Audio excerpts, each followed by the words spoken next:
Iron, almost plastic in the white heat of the fire. Forged together under the blows of the blacksmith's hammer. It's an age-old process, but with the hammer replaced by continuous mechanical pressure and the forge by electrical heat, it is still used by today's sophisticated resistance welding machines. Resistance is a term describing how heat is generated by restricting the flow of an electrical current. For example, along this heavy section cable with low resistance, current flows easily. But by reducing its thickness, resistance is increased, and as the flow of current becomes more restricted, more and more heat is generated until the cable melts. As the electrical resistance of different metals vary considerably, they can be chosen to produce high resistance and heat where required. For instance, current flows easily through the aluminium or copper wires of a flex, but meets high resistance in the thin nickel-chrome element of the fire. High resistance also occurs at junctions. When two rods are pressed together and a current passed through them, the ends melt at the junction and weld under pressure. This is a resistance butt weld and one of 5 resistance welding processes in everyday use. The most common use of resistance welding is for spot welds.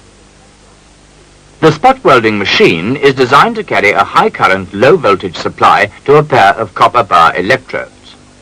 The tips are tapered or domed to increase the resistance and concentrate the heat into a small area. The face diameter of the electrode tip must be correct for the job in hand. Progressive wear increases the face diameter, causing loss of current concentration and effective weld heat. Now, watch this.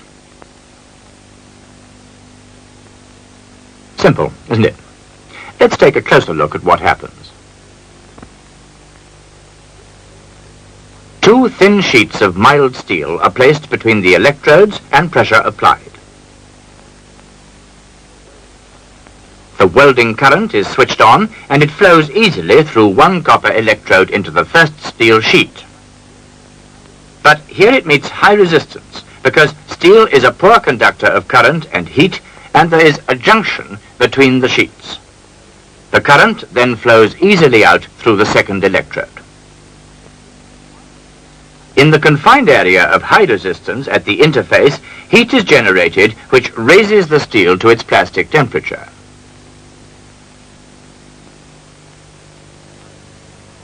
The current is switched off, but the pressure is maintained while the metal cools to form a weld nugget which joins the sheets together with a strength equal to the parent metals.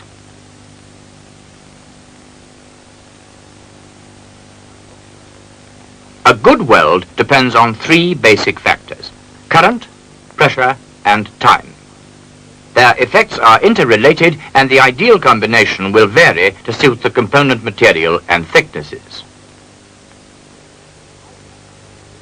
High currents are needed for all resistance welding techniques, though only for short periods, and peak currents of 500 to 200,000 amperes may be necessary, but the voltages used are low and are between 1 and 20 volts.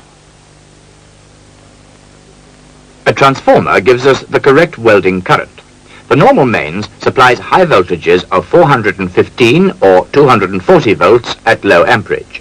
This is converted by the welding transformer into the high amperage and low voltage required. And by varying the effective turns on the primary side of the transformer, a range of currents can be delivered. Most welding machines use 2 phases of the 3-phase AC supply. Some special machines use all 3 phases, which are then rectified either before or after the transformer to provide direct current for welding.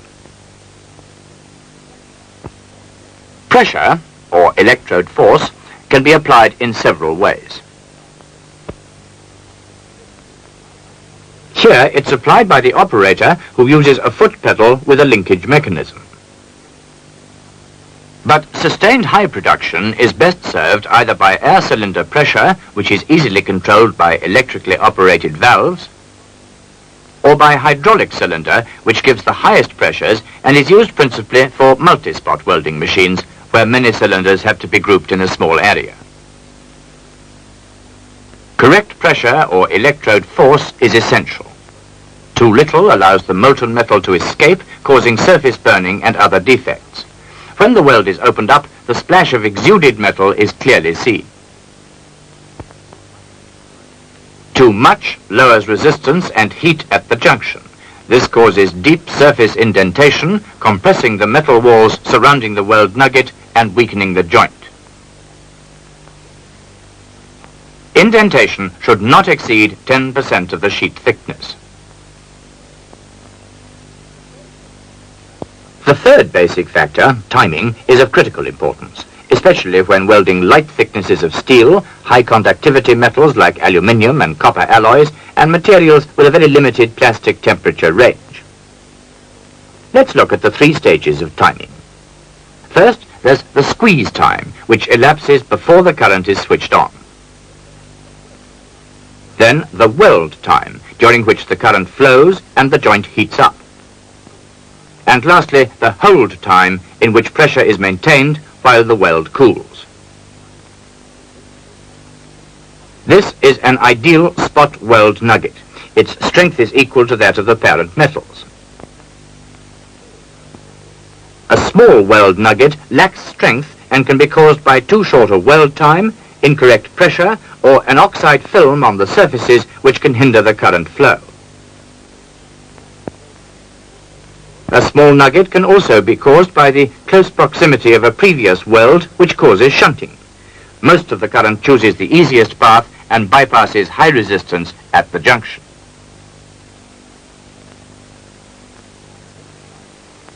An oversized weld nugget also lacks strength and can be caused by too much current, too much time, or too little pressure, which allows the molten metal to exude, resulting in a splash weld with cavities in the nugget and possible separation of the sheets.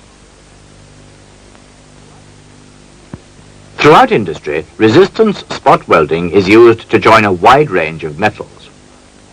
Because weld times are short, high output is possible. Because only a small area is heated, distortion is negligible and no finishing treatment is needed. And because the method is faster and more reliable, it's replacing soldering for joints on miniature components.